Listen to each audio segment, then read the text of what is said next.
ทีมงานของคนน่ะเจือขออนุญาตพูดนะเปิดทำธุรกิจส่วนตัวสมัยนั้นส่งลูกจบปริญญาตรีปังแม่ไม่ต้องทำแล้วหนูเลี้ยงแม่ถึงเวลาโอนให้ตึ้งนังจะไปไหนก็ลำบากแกบอกนะจะขอเพิ่มก็ไม่กล้าจะไปเที่ยวไหนก็ต้องถูกจำกัดเดี๋ยวหมดเร็วต้องขอลูกใช่ไหมไปอยู่บ้านตอนนี้เหงาขึ้นคิดขนาดเลยบอกดีกว่านะผู้นี้นะทำค้าขายไปดีกว่าบางคนหนักกว่านั้นนะลูกส่งลูกเรียนทุบหัวปลาขายปลาทุบหัวปลาขายปลาพอส่งลูกจบป้าพี่แม่เจ้าใครได้รถแม่ก็หาเงินซื้อรถให้พี่แม่เจ้าเงินเจ้าได้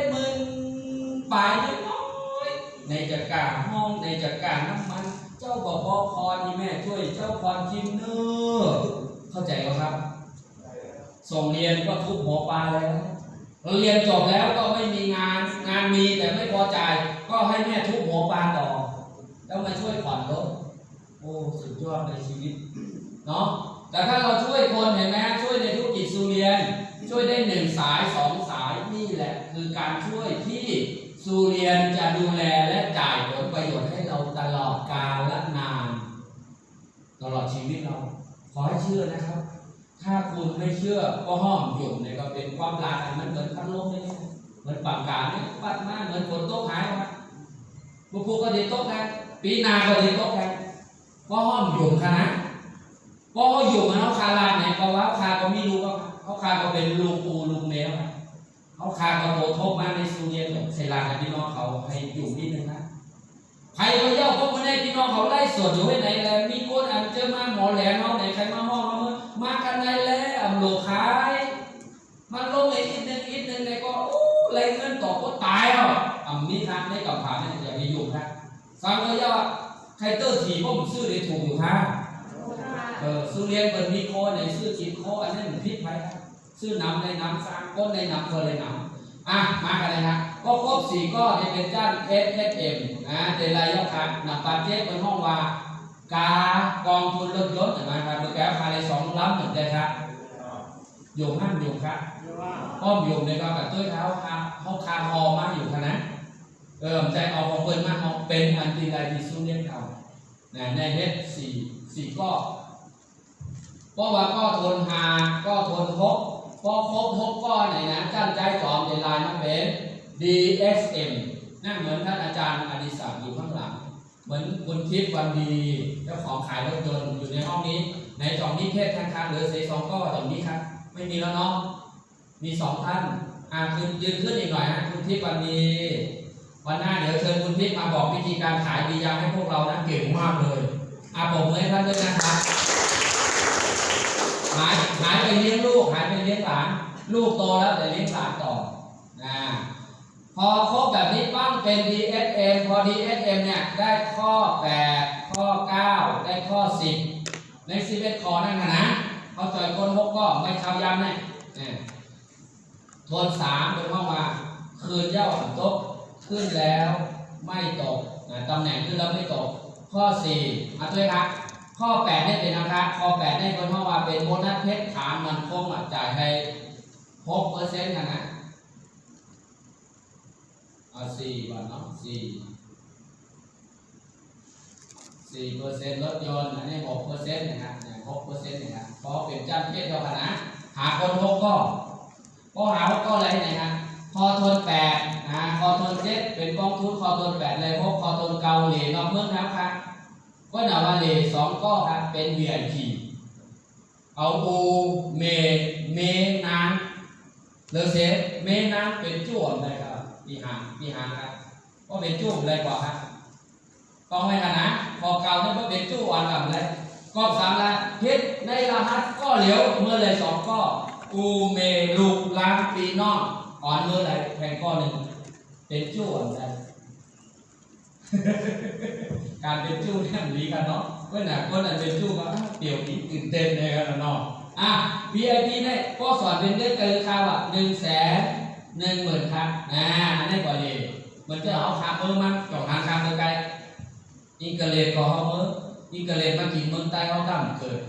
อ้อมเฮ็ดสุเรียนเราทำได้บริขนาดปรบมือให้กับสุเรียนด้วยนะครับแล้วก็ขอบคุณนะครับเพื่อนๆทุกคนขอบคุณผู้นำขอบคุณอัพไลน์ขอบคุณทีมงานที่อยู่ที่นี่และอยู่ทางบ้านด้วยปรบมือขอบคุณทุกท่านครับข้อ10เป็นสโมสรครับนี่สโมสรเพชรได้แข่ง 2% ครับนี่ได้แข่ง 2% 4 6แล้วก็ 2% เนี่ยเป็นเพชรข้อดีข้อทวน4มาด้วยครับตำแหน่งก้นแปลงกันได้ก่อนนะแซงกันได้มาก่อนมาหลังไม่สำคัญแซงกันได้อันนี้เอาขาเขามาทำมาตายอยู่ข้อทวน4นี่พอเขาเฮ็ดก็อ่อนมาอ่อนหัวมันเดี๋ยวอะไรน้ำแม่แบบมันเดี๋ยวอะไรกินโหเขาอ่ะมีเขาในกับขามีเขาเป็นห้องไปนั่นนี่สมัครเราเป็นหัวเขาเป็นหัวกันนะเขาเป็นหัวไว้ไหนครับเพราะว่าสมัครมันมาซื้อแรง15,000เพราะว่าซื้อ15,000มันมาคือครับโคก็อำโลกขายหาคนมาก็2ก็ในก็ลง15,000เนี่ยมันมาแนวนะโคก็อำโลขายเขาก็อำโลออกกาสมัคร2.50 บาทเวลาว่าก็เดี๋ยวลงกันได้แบบมันก็ลง15,000กันนะก็ลง15,000ได้เลยกันหรือก็ใครไรได้มันหลงเหมือนกันว่ะก็มีคางเดียวให้ไหนไรแบบมันหลงมีในคางหลงไรครับโคก็เป็นโคสังคมว่าของเขาแต่งเงินเป็นไรกาขันมันเกิดยุติธรรมโลกไหน15,000อะไรขึ้น1,500เนี่ยเห็นไหนก็เป็นไหนเขาพูดตึ๊ดเลยครับไรโคมือ1 เมลไว้ครับเอานั้นก็10 เมลเลยละเพราะว่า10 เมล15,000โดยทำมีอยู่ภาพเร็วนี่หรออันนี้ได้เรียกป้วนแปลงอะไรครับก็อยู่หัวมันจะได้กินหัวที่ครับก็ว่าสังเกตว่าก็ในคันไรรถเดี๋ยวหรือว่ามันก็หลงเลยหา2ก้อนในครับก้อน1ลง15,000 15,000 15,000 15,000เหมือนกันหมดเลยคนนี้ก็จะได้1,500เขาแต่งเรื่องไหนกันนะอันนั้นครับมีอยู่ครับแจ้งที่กันนะตัวเฟซบุ๊กไหนครับวันนี้มีมาอยากเห็นละสุดเดียวมันเลยเทิงหนามาเห็นยังไงครับอ๋อเนี่ยพอดีว่าไหนกันนะก็เพราะขาดโตทบมาอย่าไปยุ่งเขาโกนจะแน่ขาดย้อนหลังมีสินศีลากว่าที่ไหนมีเนกูตีอันไรแรงเป็นไรเขาเห็นมีอยู่ด้วยครับโกนจะแน่โกนมีผู้อยู่แก่ใจคนไทยเรียกว่ารู้อยู่แก่ใจหลอกได้หลอกก่อนแรงเร็วแรงก่อนเมื่อนานมั้ยโทรไปเดี๋ยวก็มันค่ายเมื่อโกงมันนี่ใหม่เดี๋ยวก็ค่ายเมื่อโกงมันนี่ใหม่เป็น10เป็น20เขาขาดตัวทบมาอยู่เมษายนนับคนมาหาเราครับยังเฮ็ดอยู่ว่าสูเรียนที่เริ่มเฮ็ดแล้วสูโลเฮ็ดไอ้สารของคนตั้งเขาขายซิมอยู่เมื่อเลี้ยวมาขายข้าวสารเมื่อเลี้ยวมาขายดอกไม้เมื่อเลี้ยวมาขายซิมโทรศัพท์เมื่อเลี้ยวมาขายยูฟันเมื่อเลี้ยวมาขายนี่ให้ลูกสอนกับสอนมามือก็หลายเตี้ยวใครเยอะวะให้ลูกก็ใครเจ๊ใครจอแล้วเมื่อเลี้ยวเหมือนตัวมองว่าหลุดกินไม้อ่อนกินใบชาเรียวมันมานะทำให้เขาลังก็ซ้ำเลยว่าเขาว่าเจอแล้วเห็นเลยลอยสั่งมาเลยว่าตอนกินเขาหลุดเจอกันเหมือนโมงเลยนะยอดหวานอยู่ก็อะไรว่าแมนใส่นั่นหรอเพราะว่าเขาไม่ต้องสวมเลยตามไปก็ตามมันเลยมีอยู่ในคณะก็นั่นแหละเพราะว่าใครเลยย่อมมาถอมพักนะครับในตัวรู้ลงตื้นกระหือโคของมีกระหือสาธิตกันเอาตัวรู้เขาเรียกว่าหือไม่ต้องสาธิตสุเรียนน่ะล้าหลังอายเปิ้ลกว่าที่ไรก็หิวโค้อะไรกับสาธิตแต่งเนื้อเปิ้ลหอมไหมคะนะสินค้าเหล่านั้นมันดีไม่จริงเขาเลยสาธิตเหมือนเราไม่ได้แต่ของเราสาธิตได้เพราะของเราดีจริงไม่จริงครับปมมือก่อนครับไม่ต้องไปน้อยใจไม่ต้องไปกลัวเสียหน้าเพราะเราพูดความจริงมีหลายครั้งที่ผมออกไปข้างนอกแรกๆผมก็ไม่เป็นก็มีแต่คนเขาพูดเราก็ฟังถ่อม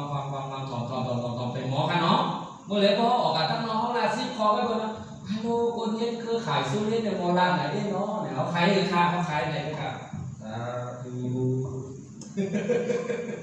เขาขายว่าสาธุเขาขายร้านอันใจเนี่ยอันใจเขาทำร้านมันในร้านอันใจเขาเนาะก็นั่นแหละแซ่ป้วนแปลงกันไรเพราะไม่นั่นป้วนเลยครับต่อไม่ขนาด พอเขามาจมหลังเลยมันกินหัวทีเดียวย่อคอยอยู่กับมือหลังนั้นเนี่ยมันแดงแจ้งจับตัวเองแล้วก็ปีนไปเมื่อนามาเด็กไทยกันละลูกได้ก็ซุ้มได้เสลูกเสด็จใครนาทาย่อปฏิบัติบ้าใครกันละเขาเต้นแหลนนะมันก็คงมันนีแหลนไม่รู้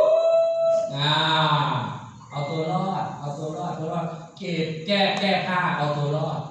อย่านะคุณแม่พี่น้องใจอย่าเป็น